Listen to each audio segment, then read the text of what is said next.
One of the first things that I learned in Scripture study was to always consider the larger context out of which a given Scripture arises. That means that we not only have to be attentive to the text, to the words, but have to ask questions, in fact, almost before we get to the words. What was going on? What historically we can understand about that time period? What is happening at the time that any of these scriptures are written? What's going on culturally, politically, economically, socially? And then, once we get an understanding of that, then we can begin to approach the text itself. Because remember, the words are spoken to an audience. Not us first, but an audience, at least in Micah's case, all the way back into the 8th century before the Common Era. And in Jesus' time, to a 1st century Jewish community. Now, while there might be similarities human-wise, obviously, historically and culturally, they're very different kinds of worlds from our own. We can't understand the Word unless we have some understanding of that. So if we can take now a couple of hours of doing some history study, no, I don't think anybody wants to do that, right? So you have to trust me that the little bit that I give is enough for today, but hopefully to encourage more study always to this. When we consider the words of Jesus, remember last week, he comes out of Galilee. He comes from a place to announce that God's reign is at hand. In saying that, what would its audience have understood? What would they have heard? And here, we have to kind of understand the narrative that is behind the words of the prophet, particularly today, the words of the prophet Micah. What's the story that was told amongst the Jews in the 1st century that would enable them to understand the importance of Jesus' message? And in Micah, we get a little bit of that. That the people of Israel begin their journey, in a sense, in slavery and oppression, under the harsh politics and economics of Pharaoh's kingdom and empire. And we're told in the book of Exodus that they cry out to God to be set free, and God hears their cry. And the text says, and God remembers the relationships that had been established with Abraham and Sarah and Moses and on back in time. That it's based upon God's response to the pain and the suffering and the oppression of Israel is based upon a relationship that already exists between God and the people. And God moves to liberate and set them free. But not free to do or go wherever they want, but rather to go into a place of freedom, not just in terms of mindset, but to go into a place of freedom that it does involve a politics and an economic and a social reality very different from that they had been experiencing under Pharaoh. And so they come to the middle of Sinai, and there in the 10 Commandments, it's kind of given to them. Here's what your life in this new reality of freedom is to look like.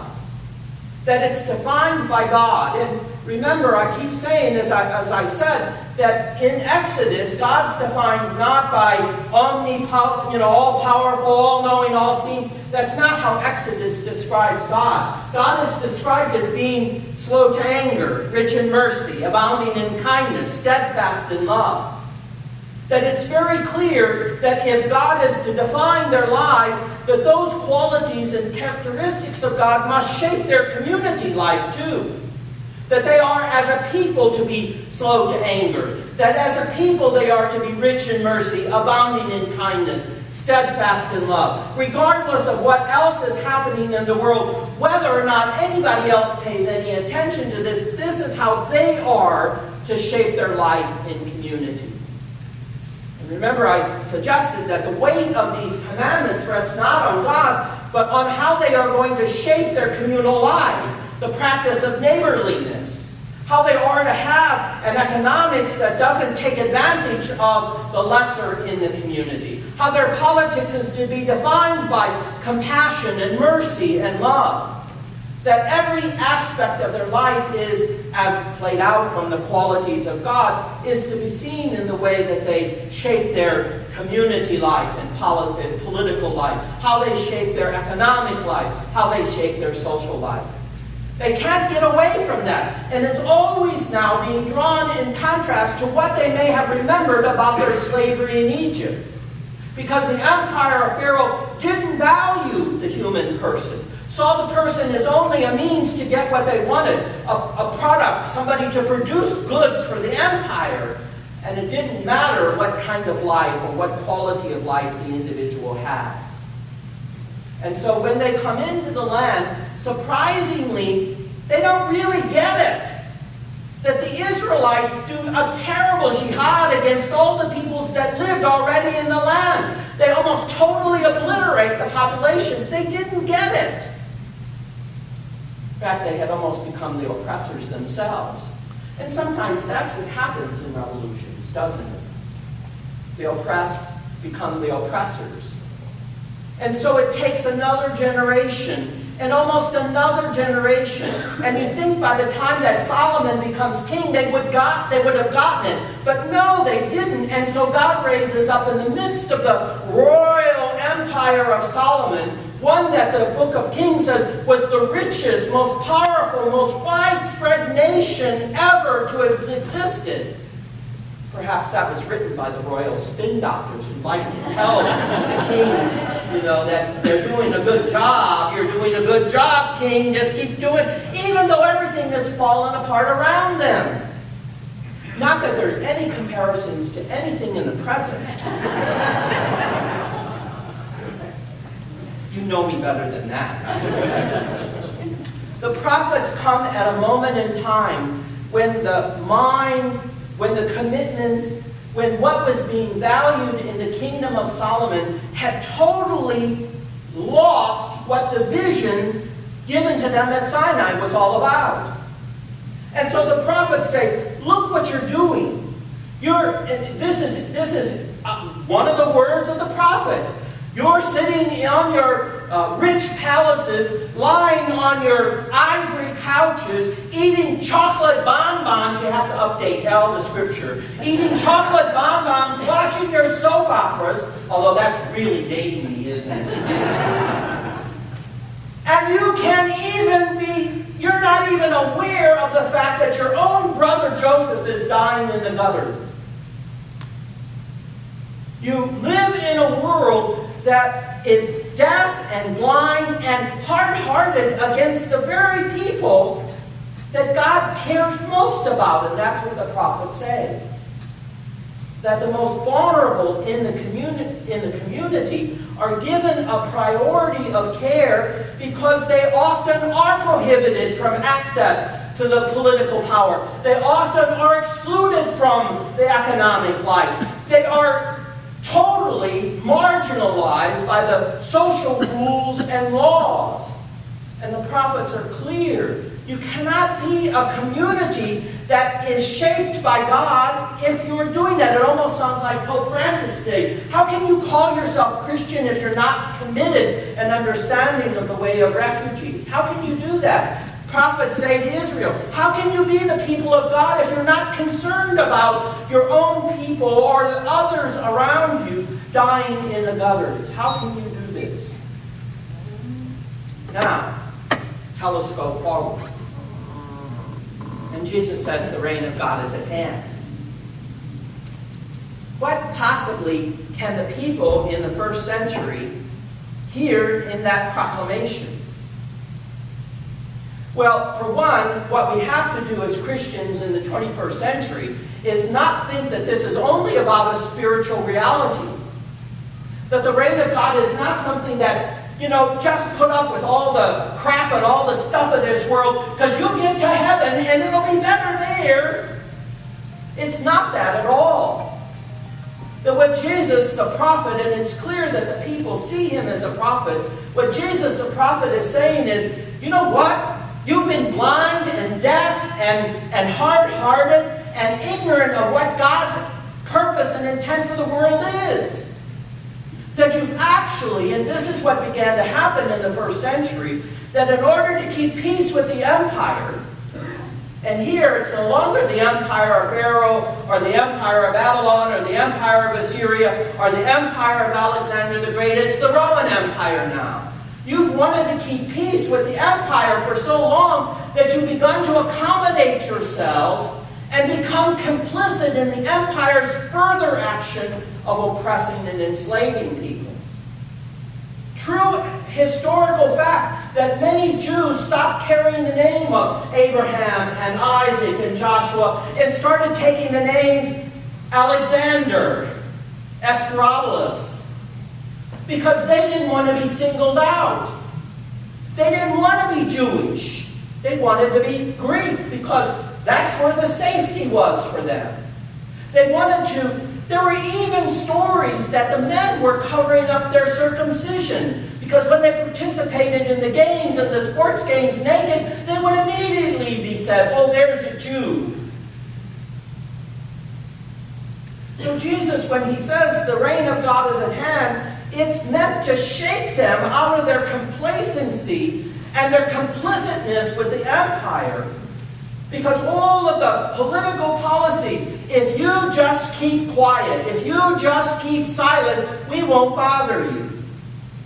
If you just accept our economic order of things, where there are going to be people at the top who are going to get the most, and it's going to trickle down to the people at the bottom, and too bad, that's just how it works in our economic system.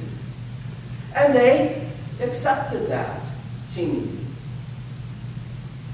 So that the complicitness with which the Jews of the first century had with the Roman Empire stands absolutely against what the vision of God's reign that led them out of slavery in Egypt to a place of freedom.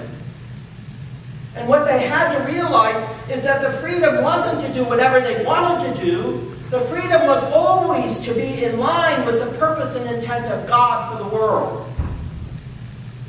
And that purpose and intent began by saying that if God is steadfast in love, then you as a community must be steadfast in love, and not just to the people who look like you or think like you or act like you or dress like you, but you must be steadfast in love for everyone around you. The Gospel of Luke is clear about that. When it is a Samaritan that practices the very act of compassion that the Jew was supposed to do. How could somebody outside be more Jewish than the Jewish audience?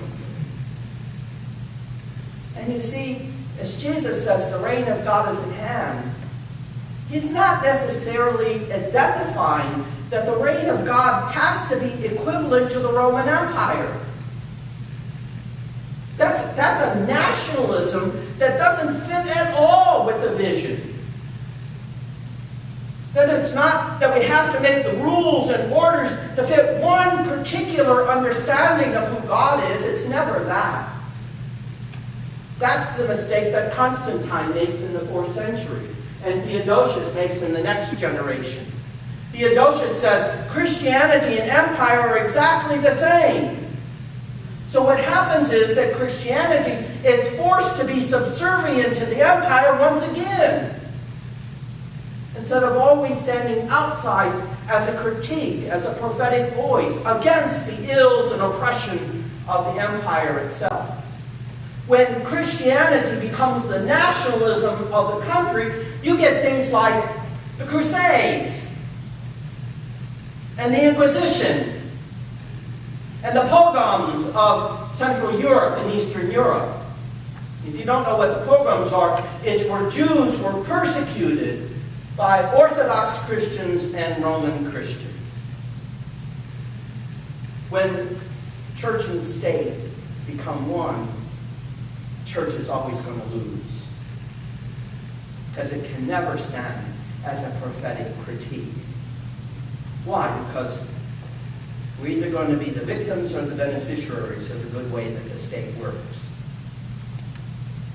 But we know, hopefully we know, hopefully we get this, that when Jesus says the reign of God is at hand, If you stand there at that moment and say, well, Jesus, can you be a little bit more clear? I often say that about God. God, could you be a little bit more clear as to what we're supposed to do and how we're supposed to do it? And God, I'm convinced, Joel, that God speaks Hebrew, and when I'm speaking English, we don't communicate very well. When Jesus says the reign of God is at hand, and we ask, what is that going to look like? Well, we're shown. The first action Jesus does is go into the synagogue and set free someone who was being possessed by an evil spirit. He proceeds to go into Peter's house, and he doesn't stand outside and zap Peter's mother-in-law because he's concerned about the laws of purity and being unclean. He goes into Peter's mother-in-law's room and takes on the sickness of the mother-in-law and touches her with such gentle kindness that she's set free. And he raises her up so that this woman who was excluded and marginalized, not only because she was a woman, but because she was unclean and because she was ill, he stands her up in the full dignity of her personhood. And he goes out of the house, and a leper approaches. And in that day, lepers were the furthest ones out in the society. And when asked what he could do, the leper says he wants to be healed. And Jesus, again, being the Son of God in our great Christian theology, could have zapped him across the room. Jesus goes up to him and touches him, and in a sense becomes leprous himself. You want to know what the reign of God looks like? That's what it looks like. Setting free the oppressed, touching the sick, associating with the lepers. That's what it looks like.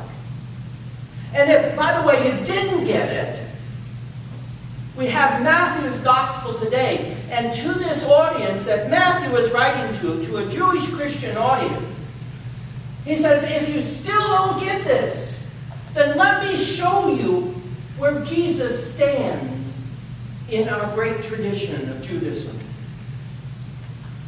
The first word should be clue enough to us. He goes up a mountain. How many times do mountains figure into these great stories of the Scripture? He sits down, and maybe this is different than the ancient story of Moses. He sits down, and in many translations of the Scripture, it doesn't say that he sits down like a teacher standing in front of a class expecting the students to just simply accept what is being said. Rather, one translation says, he sits down and his disciples gather around him.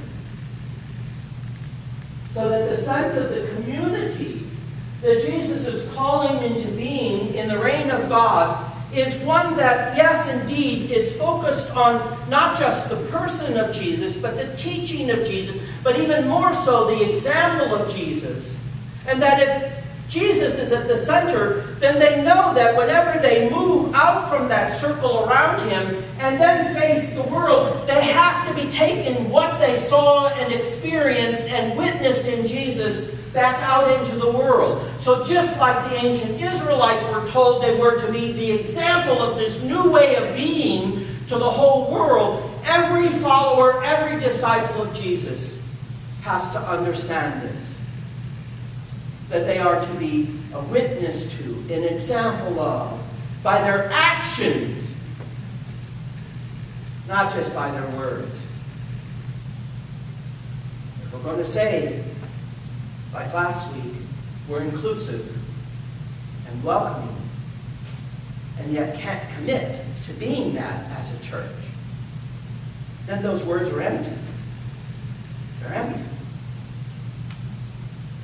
And we know lots of hypocrisy has always existed in the church. So what does Jesus teach them? And I know you've heard these before.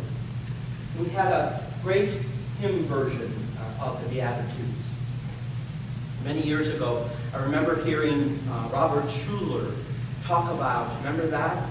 Robert Schuller talking about how the Beatitudes are the be happy attitudes. And in the great vision of the prosperity gospel, just be happy and God will bless you. Don't worry about being grief-filled. Don't worry about being poor. Just be happy. Sounds like, who's the songwriter? Be happy. Bobby McLaren. Be happy. Wow. I guess that works. I guess, and for many of us that's what it does, because that's as far as it goes. It's just kind of this spiritual reality that we live in, that we think we're doing all the things that we need to be doing in a happy way, while our brother and sisters who are refugees and immigrants die in the gutter around us. So here's a way to consider, given what I've already said, that each of these groups of people, blessed are the poor, and here I like Luke's version better than Matthew, because Matthew seems to take the onus off of literal poverty. Because lots of people can be poor in spirit, and they're pretty rich people. So the understanding is, listen, blessed are the poor, blessed are the grieving, blessed are each one of these groups. Now what you got to hear in this is that it's an invitation to people who consider themselves privileged. The audience of Jesus is really, in a sense, privileged, even though the audience of Jesus is made up of lots of these folks. But they're still privileged, in a sense, because they're self-righteous in excluding the lepers and making sure that all you women know that you have a place, and the place is in uncleanness most of your life. So that even if they're sharecroppers who are standing in the audience of Jesus, they're still privileged. They're still working from a perspective of life that puts them always at the center of any choice or decision. Me first. Make us great first. We don't care about anybody else. So what you have to hear in these Beatitudes is, where is blessing to be found? Well, blessing is to be found in the poor. Blessing is found, and you know that those who are grieving in the first century were excluded from the community. And woe to you women who lost your husband. You were sent out of the community in your grief. Each one of these, here's the point. To be a disciple of Jesus means we have to stand with them, the poor, the grieving, the lost, the left out. We have to stand with them, first of all, to even imagine that we can get any blessing. We have to stand in solidarity and communion with them in order to get blessing. We can't get blessed without them. We're not going to receive the rain of God without them. That we can't, like Micah says, we can't turn our backs on other human beings, because to do so ultimately means that we turn our backs on ourselves. And so the invitation of the Beatitudes is not to be happy and unconcerned about those who struggle just to find life itself, as the refugees might, or who seek a better life, as the immigrants do. That we can't say it's none of our concern, or that we turn our backs and build the walls higher and enact more laws and rules just to keep us pure and safe and uncontaminated from the evils of the world. The invitation of the Beatitudes is, you're only going to get blessed when you stand in solidarity with those who have lost their homes, who have fled violence, who seek just survival. You're only going to get blessed when you stand with them. And so how's that feel? I hope it makes us uncomfortable. And that discomfort is exactly what the reign of God does. It moves us off of being privileged and being hard-hearted and stubborn and arrogant and blind to the needs of others. It moves us to act on behalf of the leper and those we've considered unclean, and those that, well, we share some responsibility in creating the situation of violence in the world that leads to people needing to be refugees. It moves us to act with less anger and more compassion and more love and more forgiveness and more readiness to heal and make whole the world. It moves us to act on behalf of those who have perhaps no one else to speak for them or to act for them. That's the invitation of the reign of God.